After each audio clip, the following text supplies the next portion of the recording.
What's up, hip-hop heads? There are places online that felt more like bedrooms than websites. You didn't just log into DatPiff, you returned to it, like a regular at a laundromat run by DJs. It wasn't pretty, wasn't easy, but it was home. Welcome back to In Mono with Non-Dairy, the show where we digitize our emotions and run them through an MPC 3000.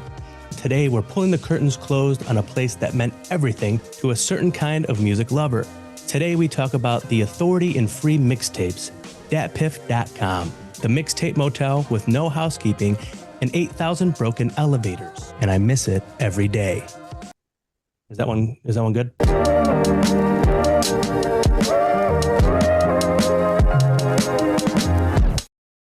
DatPiff launched in 2005, back when the internet was still on training wheels, and we all thought Chappelle Show Season 3 was dropping any day now. The pitch was simple: mixtapes. Free, unfiltered, raw. No label clearance, no streaming service rules, no press cycles. Just straight up, here's a zip file, hope it doesn't destroy your computer. And yeah, sometimes it did, but that was a part of its charm. Because back then, mixtapes weren't fluff, they were blueprints. You can feel the hunger on them, the urgency, the sweat.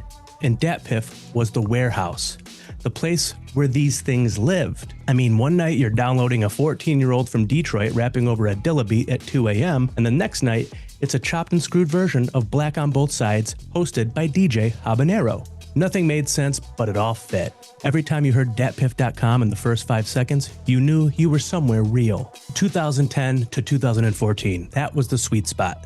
The mixtape boom era, before streaming turned everything into background noise for doing your dishes. You had J. Cole with Friday Night Lights, pouring his soul into those samples like the mic was his therapist. Currency was putting out a new mixtape every time someone blinked.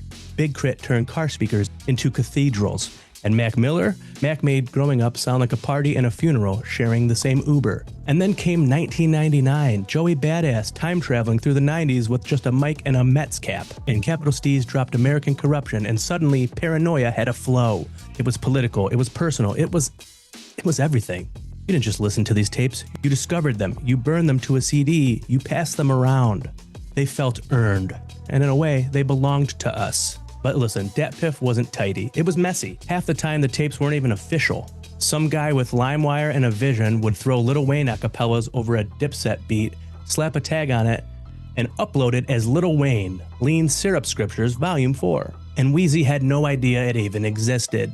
I heard that one bar, money to be made, best believe it, cop it. I run it myself like the quarterback option, on no less than 6 different bootleg mixtapes. That line had a longer career than most SoundCloud producers. But the chaos was beautiful.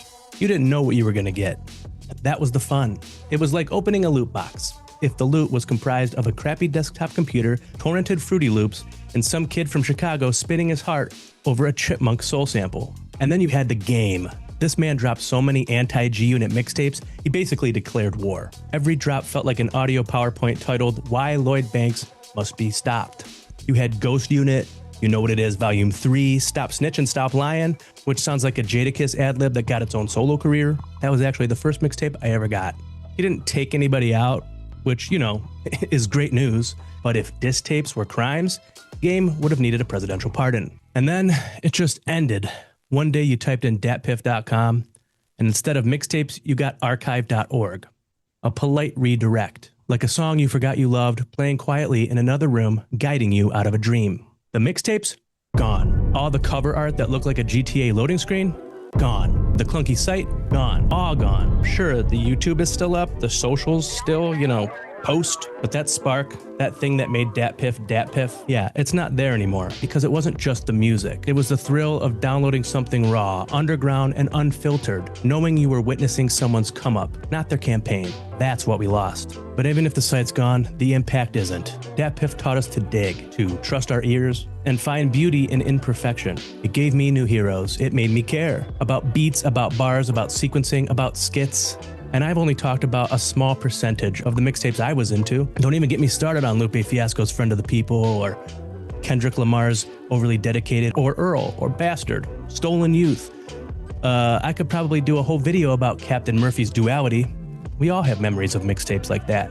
So what does that teach us, hip-hop heads? Here's what I think. When the industry tells you to polish it up, make it cleaner, faster, more profitable, you lose something. You lose grit. You lose risk. And sometimes you lose the very thing that made it worthwhile. So stay messy, stay bold, support the weird stuff. Celebrate the corners of this culture where artists still make music like no one's watching. So to DatPiff, thank you for the downloads, for the cursed cover art, for the Joey and Steez tapes, for the Wayne remixes, for the game projects that felt like diss track dissertations, for being messy and brilliant and ours.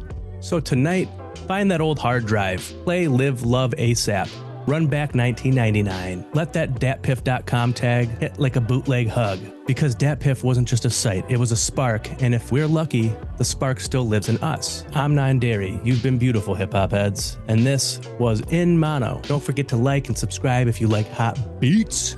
Follow me on Instagram and Blue Sky and SoundCloud and all that stuff, links in the description. And if you have any favorite mixtapes that I didn't mention, drop them in the comments below. I'd love to listen to them. And remember, we all children looking for a reason. What do you believe in?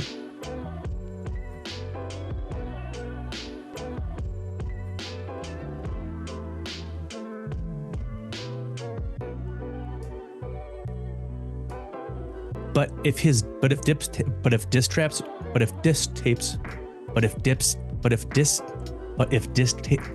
diss tapes were crimes, Game would have needed a presidential pardon.